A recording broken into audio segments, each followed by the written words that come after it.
Hi there, I'm Stephen Chiodo, and I'm here with my brother Charlie and Edward. And we're here at Chiodo Brothers Studios in Burbank, and we're talking to our pal Ray Harryhausen, legendary stop-motion animator and special effects innovator, about his life and career.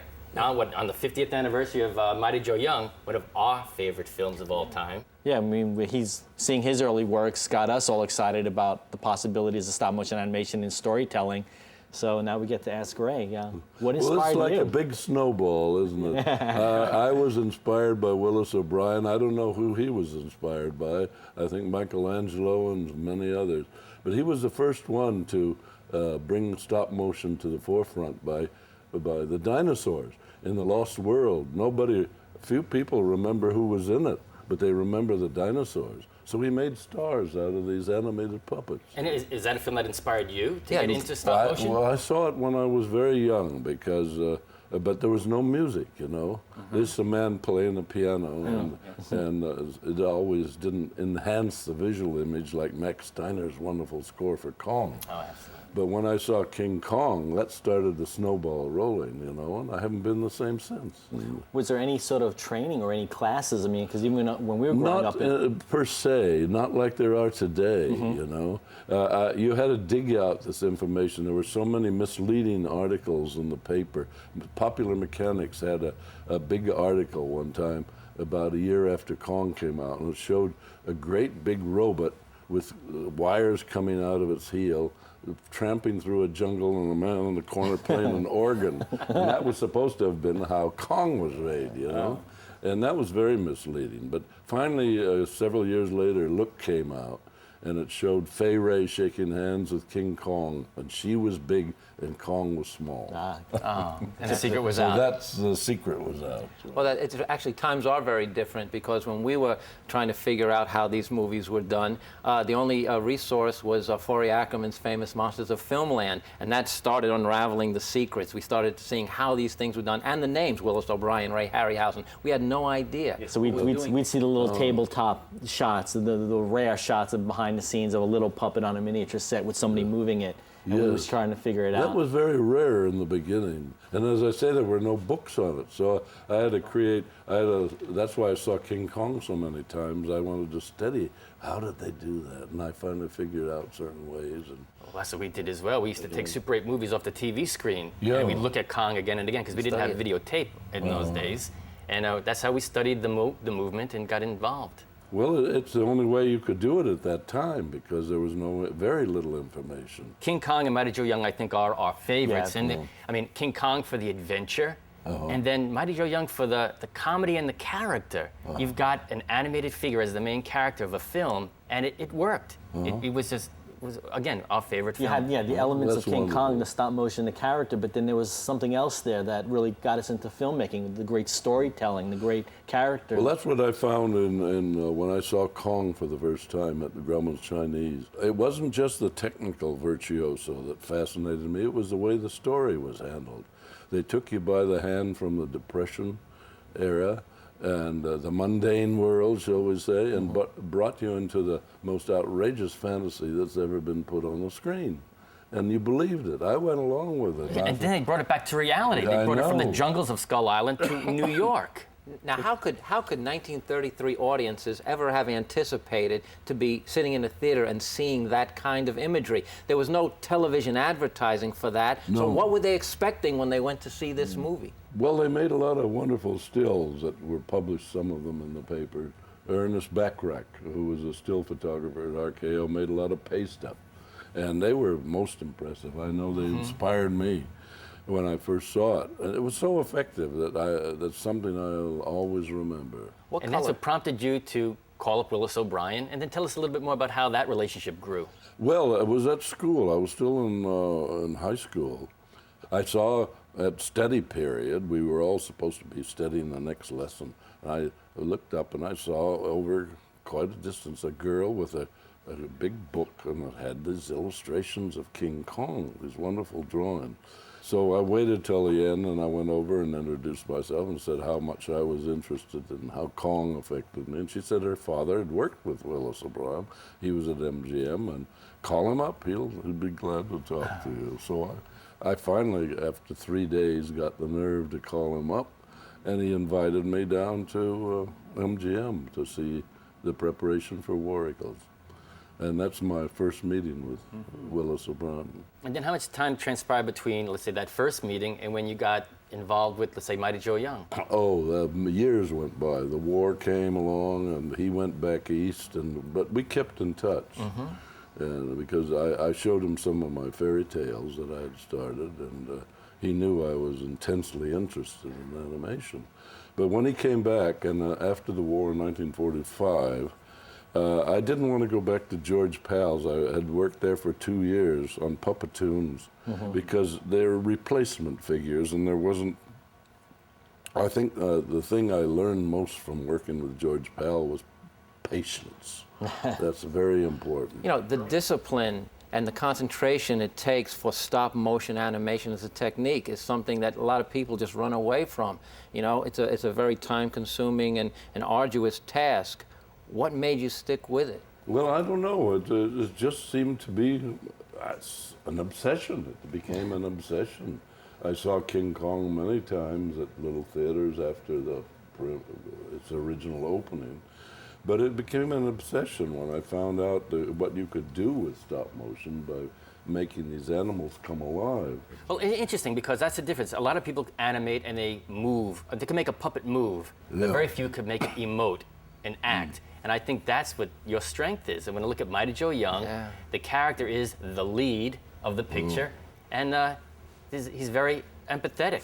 Well, I tried to do that because I gave him a gesture that I originally saw in King Kong. When he broke through the wall, he pounded the ground, and I went to an extreme. So every time he got angry, he would pound the ground. You know? And that helped give him character. And what other references did you go to? Because what's interesting is he moves like a gorilla, but he emotes with human emotion. Well, I tried to put a little of each in, but without going to the extreme in the Son of Kong, where it got to be a cartoon. You know? Good. Because the Son of Kong did ridiculous things like this and scratching the like tail. comic takes. And all that hogwash, which destroys the character of a gorilla.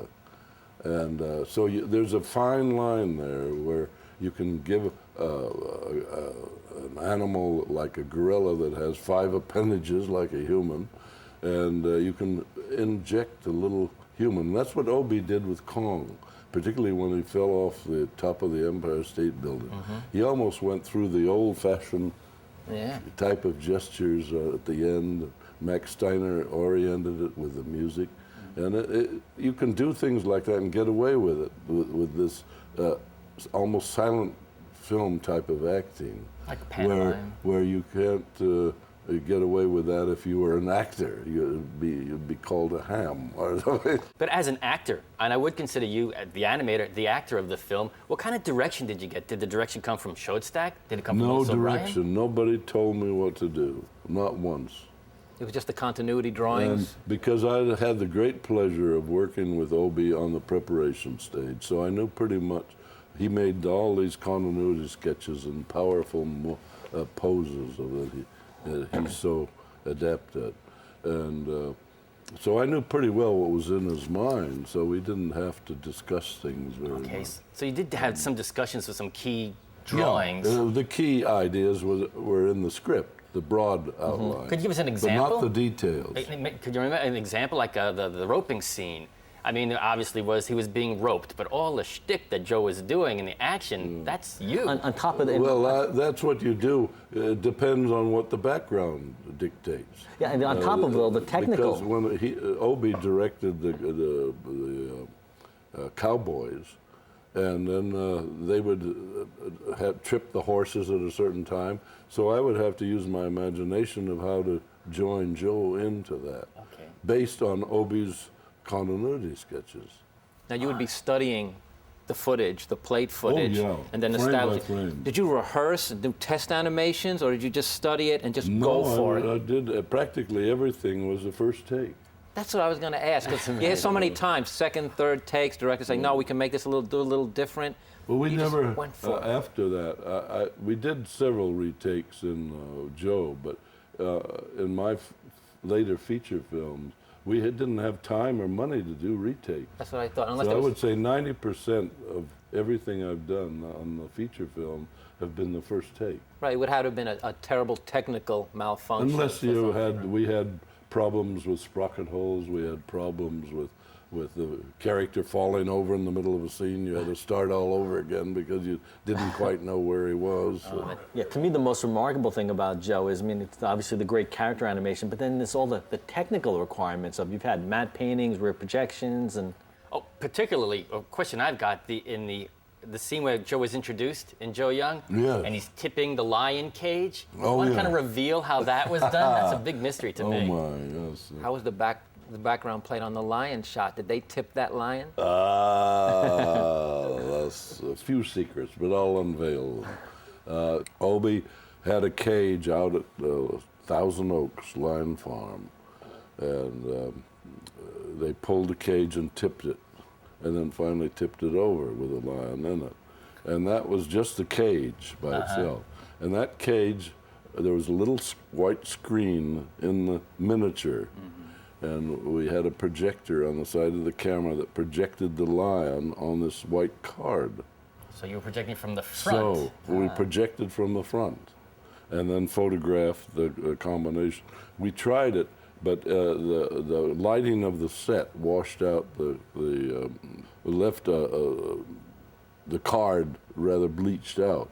So we had to go back, and once I did the animation with a black card in the lion cage, and then we wound the film back, and then shut off all the lights and had the projector. So I had a second So it pass. all had to be timed perfectly so that when the cage moved forward, the miniature cage moved forward.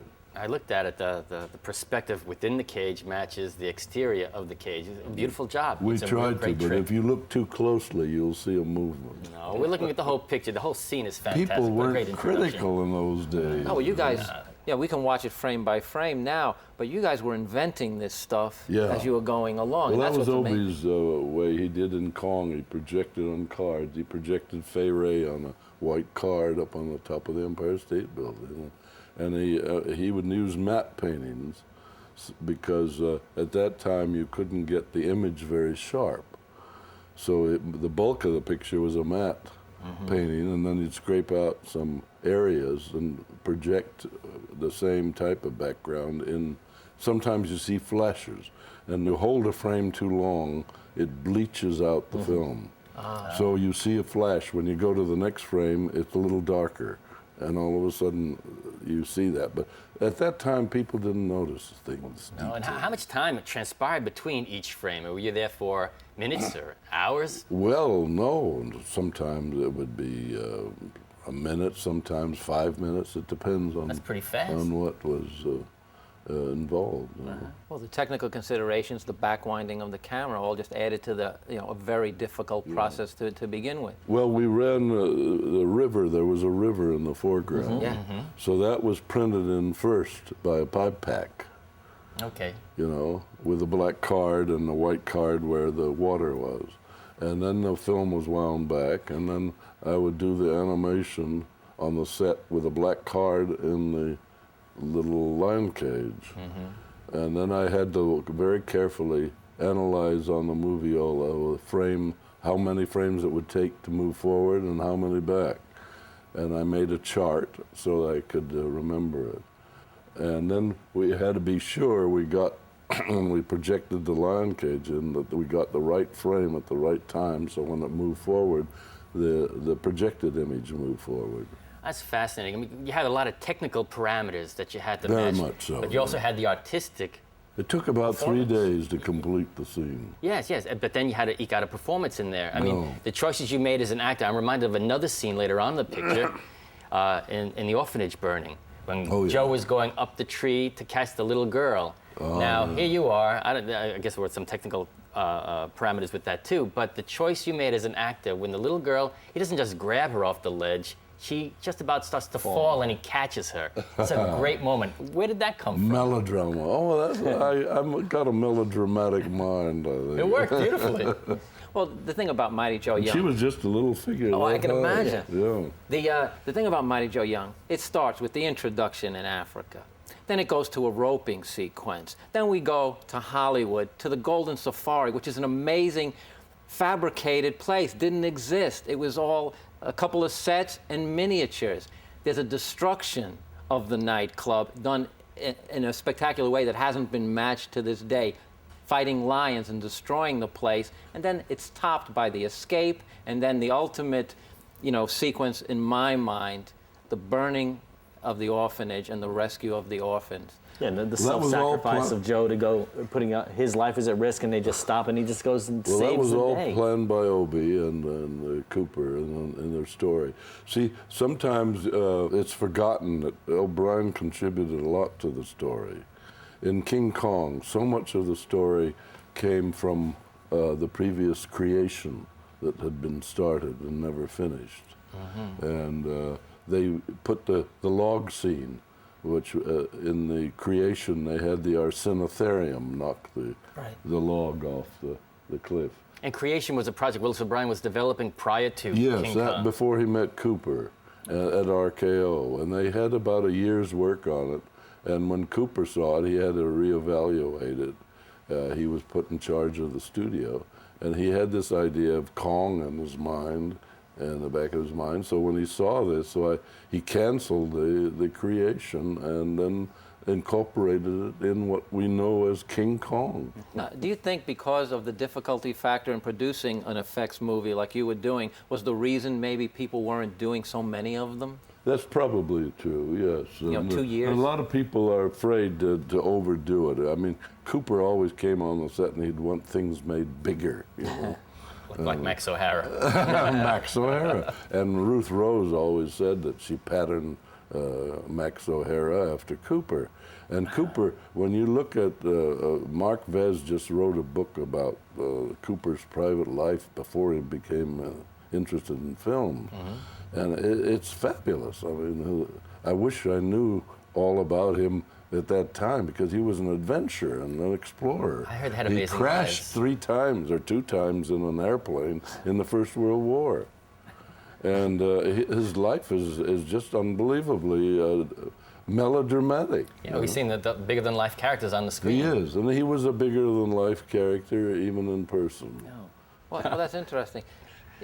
There's so much about these films, the imagery, the adventure. You said it was a 2-year process to get this thing off the ground, from development, pre-production development, and actual shooting. And actual, post-production. How much animation time, how many months, years did it take to actually animate and complete the effect sequences? Well, the actual production, I think, took place in about 2.5 months or 3 months. That's a live action. And then we were on the stage for about a year and a half doing the animation. By today's standards, they had, this movie's got 150 effects shots in it, but Mighty Joe Young back in 1949 had hundreds. Oh, it did, yes. It was just a great adventure for me to work with my mentors that I admired so much. We had 27 people, I think, in the miniature department for about a year. We had 4 matte painters who painted the scenery, because you don't want the scenery to move during the animation. So O'Brien's technique was glasses, like a multiplane camera. Mm-hmm.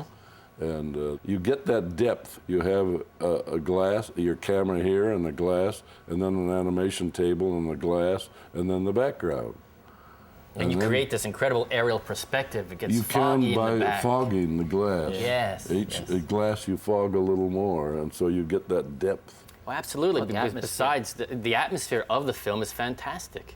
That film inspired a lot of people to pursue stop motion, and effects really has taken off. Nowadays, we've got computer-generated images kind of doing a lot of the work that might have been done previously in stop motion. What do you feel about stop motion's position in filmmaking right now compared to computer-generated images? Well, I think computer-generated images are magnificent. I mean, I never dreamt that on a flat screen you could make such an illusion of a dimension. But they did. I get a lot of fan mail from various people who say they prefer our pictures because they say it has more soul, so I'm grateful for that. I think they realize that you have to project yourself into the figure. And that sometimes that's difficult to do on a flat screen with a character.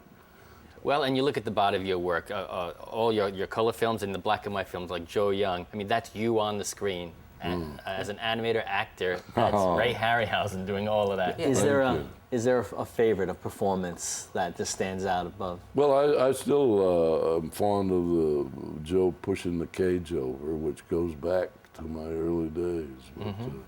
But, Medusa, I like the complicated characters like the Hydra, and they're more interesting to work with than straightforward character. Well, you like a challenge, all right. I do like a challenge. I regret it. Two heads. Skeletons. 7 heads. It took 4.5 months to do that 5-minute scene and put it together. And It's really, on the filmmaking is a difficult process to begin with. it is. Stop motion is where you get down to your hand making every frame. So I think it is probably the most difficult technique. It's like taking just a series of still pictures, you know, because each one is a still picture. But to keep it synchronized with the action so that, for example, the skeleton sequence, you had to synchronize the sword so that when the actor stopped his sword, there was a skeleton there to meet it. So you had to count carefully every frame. And I just want to let you know that all your work that you've done over these years has really inspired a lot of people and us. And just want to thank you for all the work you've done. well, it was fun doing it. I mean, I did it because it was sort of an obsession, you know. I enjoyed it, and I'm so grateful that I was able to do something all my life that I really enjoyed. Oh, and so many other people have enjoyed it too. Well, that's great. I'm glad of that. That's great. And your work will continue to inspire. There will always be kids that see your pictures, Mighty Joe Young, Seventh Voyage of Sinbad, Jason, and go, hey, I want to do that when I grow up. I get a lot of letters about that. It's great talking to you. Yeah. Thank you. I'm glad you were inspired. Oh, Thank you so much. Good. Thrilled. The snowball rolls this on. day. Right.